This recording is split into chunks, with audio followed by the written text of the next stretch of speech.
What if I told you that you are actively participating in a complex I and don't know. engaging activity Anxiety. that is constantly enriching your value of life? We as a society are now able to consume any piece of information, news, or content instantly and effortlessly. Research shows us that the average Gen Z social media user spends around 9 hours of screen time daily. So, what's the outcome of this currently? I came across this visualization that really got me thinking about what the costs of social media are. The circle on this screen represents the time that you have remaining, assuming that you live a nice long life of around 90 years old. So if you're 18 years old right now, this is an optimistic estimate of the time that you have left. Take a second to take that in, because unfortunately, it does get worse from here. About a third of that time is going to be spent sleeping. Around 126 months will go to school and your career. Around 36 will be spent cooking and cleaning. Around 36 will be spent on chores and errands. 27 will be spent in the bathroom for personal hygiene reasons. And 18 will be spent driving. That leaves you with 334 months for everything else. So this is where you tick the boxes off of your bucket list. This is where you pursue your dreams and travel the world and leave your mark. How you spend this time is going to determine the type of life that you live. But your time and energy aren't just things that you spend. It's something that you invest. It's investments in the type of life that you want to lead and the person that you want to become. When I was choosing my classes for the semester, I decided to take a psychology class. And on the first day, when I walked into class, my teacher explained to me about something called neuroplasticity. The term neuroplasticity refers to the brain's ability to change and adapt due to experience. It essentially tells us that you can build your brain to be good at anything by simply doing it over and over. So the way that you spend your free time will determine the type of life that you will live and your cognitive abilities. So take a second to ask yourselves, what do you want to do with that free time? What things do you want to do that you haven't done? Who do you want to spend that time with? What is it worth investing it in? Now, I'd be willing to bet that scrolling through TikTok or binge-watching Netflix probably did not come to mind. On average, the typical 18-year-old in the United States spends 93% of their free time looking at a screen. And that's not counting time for school.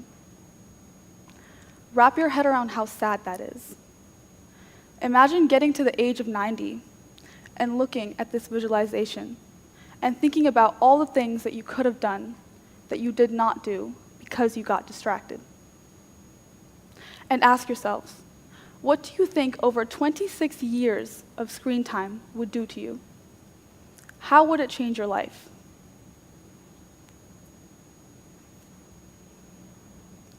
Now, in the past, research has proven that social media apps like TikTok and Instagram have a strong link to mental health issues, like depression and anxiety.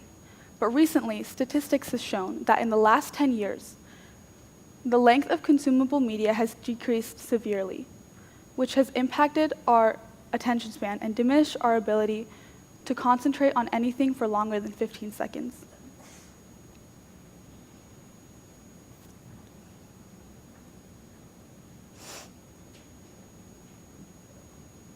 In a Pew Research Center survey, 31% of teenagers claim that looking at their phones caused them to lose focus during class. In a study done by the National Institute of Health, teenagers claimed that if they spent over 2 hours a day on their screens, they received lower test scores. Think about how this might affect your personal growth and your goals, and the time that you spent on things that truly matter to you. Instagram inherently says that your worth is largely defined by what you look like and what you do on vacation.